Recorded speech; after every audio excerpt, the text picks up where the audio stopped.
Oke,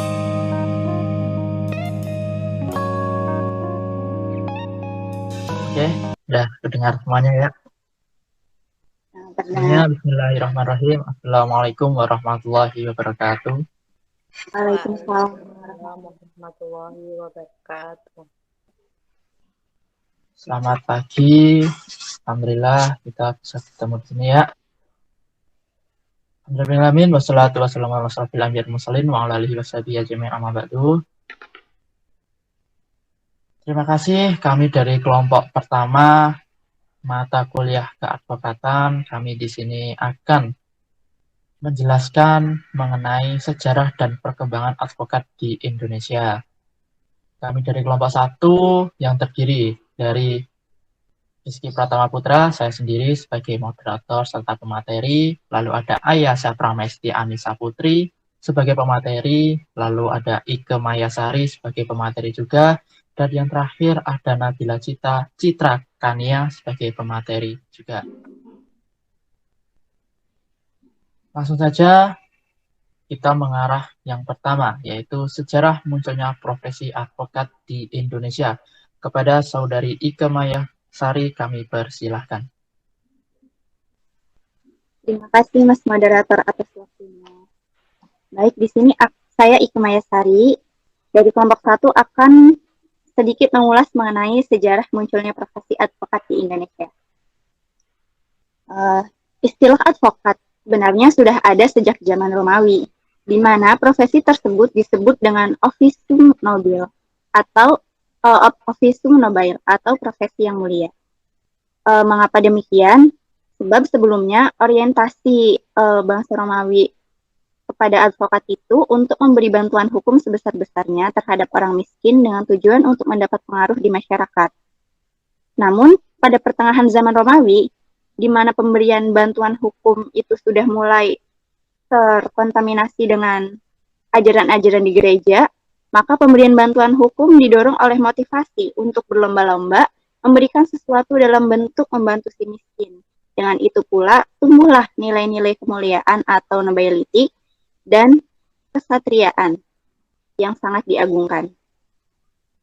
Nah, profesi advokat sendiri masuk ke Indonesia bermula pada zaman Hindia Belanda, pada zaman di mana para pihak yang berperkara diwajibkan untuk mewakili kepada seorang prosecutor atau seorang ahli hukum yang mendapat perizinan dari pemerintah. Nah, kita tahu mungkin kalau teman-teman ada yang pernah nonton atau baca Bumi Manusia, kita tahu bahwa dulu nenek moyang kita, masyarakat Indonesia itu tidak dianggap tuan di negerinya sendiri.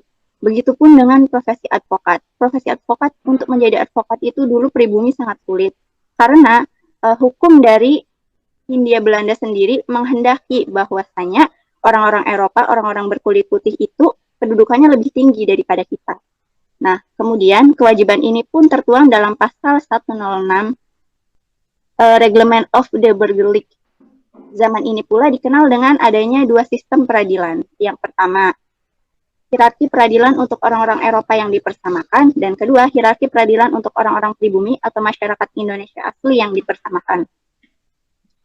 Pada zaman ini, sulitnya untuk menjadi seorang advokat itu karena syarat-syaratnya sangat ketat. Di antaranya yaitu, yang pertama, harus doktor atau master dari universitas yang ternama. Kemudian harus sudah magang selama 3 tahun. Kemudian orang itu harus sudah diangkat oleh pejabat yang notabene merupakan pejabat dari Hindia Belanda dan lain sebagainya yang menyulitkan masyarakat pribumi untuk menjadi advokat. Baik, ya, mungkin itu saja yang dapat saya sampaikan. Selanjutnya saya kembalikan kepada moderator. Oke, terima kasih. Itulah penjelasan dari Saudari Ike Maya mengenai sejarah yang munculnya advokat di Indonesia. Lalu lanjut, sejarah dan perkembangan advokat pada era prakemerdekaan di Indonesia kepada Saudari Nabila Citra kami persilahkan. Sejarah dan perkembangan advokat pada era prakemerdekaan di Indonesia. Besarnya pengaruh kolonial terhadap perkembangannya profesi advokat terkait erat dengan perbedaan tradisi hukum, yaitu Anglo-Saxon atau common law dan tradisi hukum Eropa kontinental, yaitu civil law. Di Hindia Belanda pada pertengahan tahun 1920-an, semua advokat dan notaris adalah orang Belanda. Hal ini yang mempengaruhi berkembangnya advokat pasca kemerdekaan di Indonesia masih berjalan lambat. Pada tahun 1940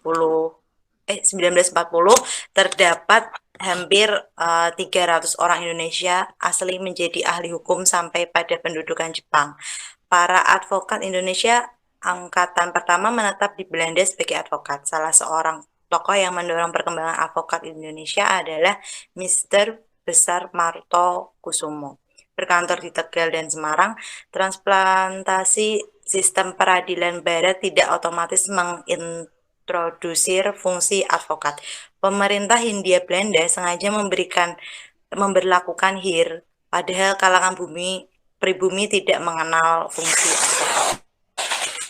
Selanjutnya terdapat setidaknya 7 regulasi yang memaktub aturan keadvokatan. 5 diantaranya yaitu Statblad tahun 1944 nomor 44 tentang RIB, Statblad tahun 1941 nomor 44 tentang HIR, Statblad tahun 1926 nomor 487 tentang pengawasan orang yang memberikan bantuan hukum dan penetapan raja tanggal 4 Mei 1926 nomor 250 Jo 486 tentang peraturan cara melakukan menjalankan hukuman bersyarat, dan yang terakhir Statblad tahun 1847 nomor 40 tentang RF. Selanjutnya, advokat zaman pendudukan bala tentara Jepang. Mulai adanya persamaan hak, yaitu zaman bala tentara Jepang sendiri berbeda dengan zaman Hindia Belanda. Ini terlihat dengan adanya pemberian hak yang sama kepada pribumi maupun orang-orang Belanda di muka pengadilan. Dan diejawantahkan dalam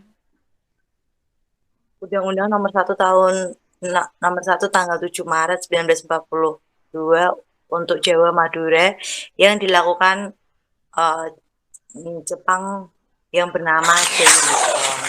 Yang selanjutnya adanya asas kebebasan beracara. Muncul pula aturan dari Jepang pada bulan April 1942. Pengaturan tersebut terkait dengan asas kebebasan beracara bagi orang yang berperkara di pengadilan yang tidak boleh sendiri. Jika yang bersangkut sedang sakit dapat diwakilkan oleh orang tua atau walinya. Inti dari asas tersebut yaitu tidak harus menggunakan jasa bantuan hukum dalam beracara di pengadilan dan dapat pula diwakilkan jika terdakwa benar-benar sakit atau tidak bisa beracara di pengadilan. Selanjutnya saya kembalikan ke Mas Rizky. Terima kasih. Oke, terima kasih kepada Saudara Nabila Citra atas pematerinya. Dan selanjutnya, era pasca kemerdekaan yang akan dijelaskan oleh saya sendiri. Pada era pasca kemerdekaan, masa pemerintahan Soekarno, politik menjadi panglima di negeri ini. Pada advokat, diam tidak bisa ikut melakukan revolusi. Di masa itu pula, sejarah mencatat adanya peradilan yang relatif bersih dan berwibawa. Kita tahu, setelah kemerdekaan, Indonesia belum mempunyai undang-undang atau peraturan tersendiri. Sehingga mau tidak mau Indonesia masih mengikuti bekas-bekas peraturan yang dibawa oleh penjajah dulu. Hal ini dijelaskan pada konstitusinya dari Belanda, yaitu pasal 2 aturan peralihan Undang-Undang Dasar 45 yang menyatakan bahwa segala badan negara dan peraturan yang masih ada langsung berlaku selama belum diadakan yang baru menurut Undang-Undang Dasar ini. Sangat jelas ya berarti.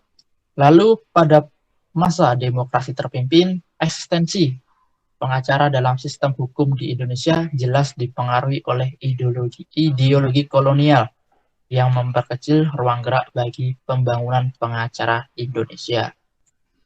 Lalu ada pengaturan profesi advokat sejak Proklamasi 17 Agustus 45 kurang menjadi perhatian. Hal ini ditunjukkan tidak ditemukannya istilah advokat atau istilah lain yang maksudnya sepadan dimasukkan dalam Undang-Undang 45, pula pada RIS tahun 49 dan digantikan dengan Undang-Undang sementara tahun 50.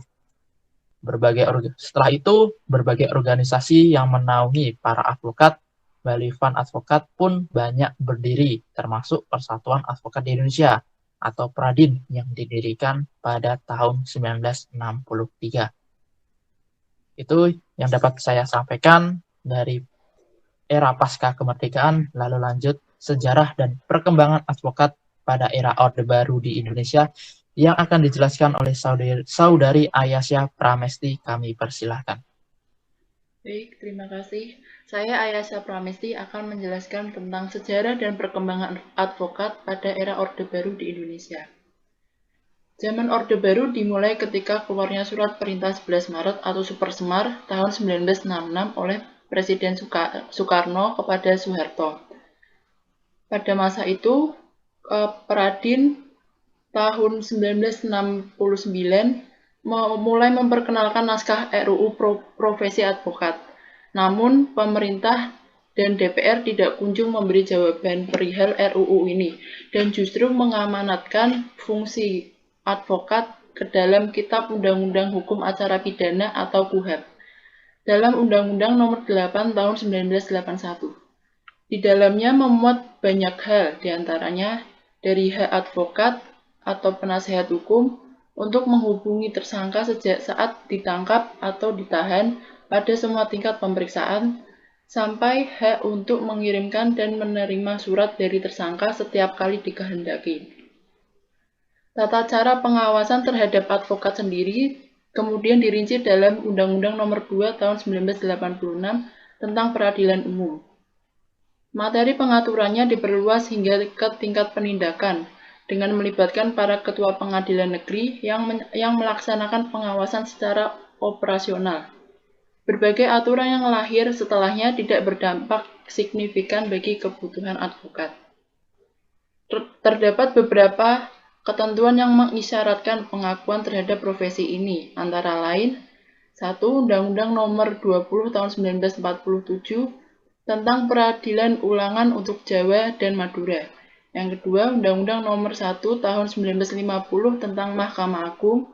Yang ketiga, Undang-Undang Darurat Nomor 1 Tahun 1951 tentang Tindakan Sementara Penyelenggaraan Kekuasaan dan Acara Pengadilan Sipil.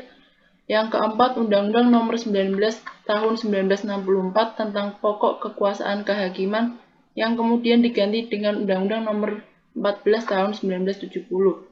Yang kelima, Undang-Undang Nomor 13 Tahun 1965 tentang Mahkamah Agung yang diganti dengan Undang-Undang Nomor 14 Tahun 1985. Yang keenam, Undang-Undang Nomor 1 Tahun 1981 tentang KUHAP. Yang ketujuh, Undang-Undang Nomor 2 Tahun 1986 tentang Peradilan Umum. Dan yang terakhir, Surat Edaran dan Surat Keputusan Bersama Mahkamah Agung dan Menteri Kehakiman dan sebagainya. Demikian presentasi dari saya kembalikan ke Mas Moderator. Oke, terima kasih kepada Saudari Ayasya tentang penjelasannya mengenai sejarah advokasi pada masa Orde Baru. Oke, itulah pemaparan materi dari kelompok kami. Kita menyadari bahwa kita penuh dengan kekurangan karena manusia tidak luput dengan kesalahan dan kelupaan juga, pasti ada kesalahan. Terima kasih, kurang lebihnya mohon maaf. Assalamualaikum warahmatullahi wabarakatuh. Waalaikumsalam warahmatullahi wabarakatuh.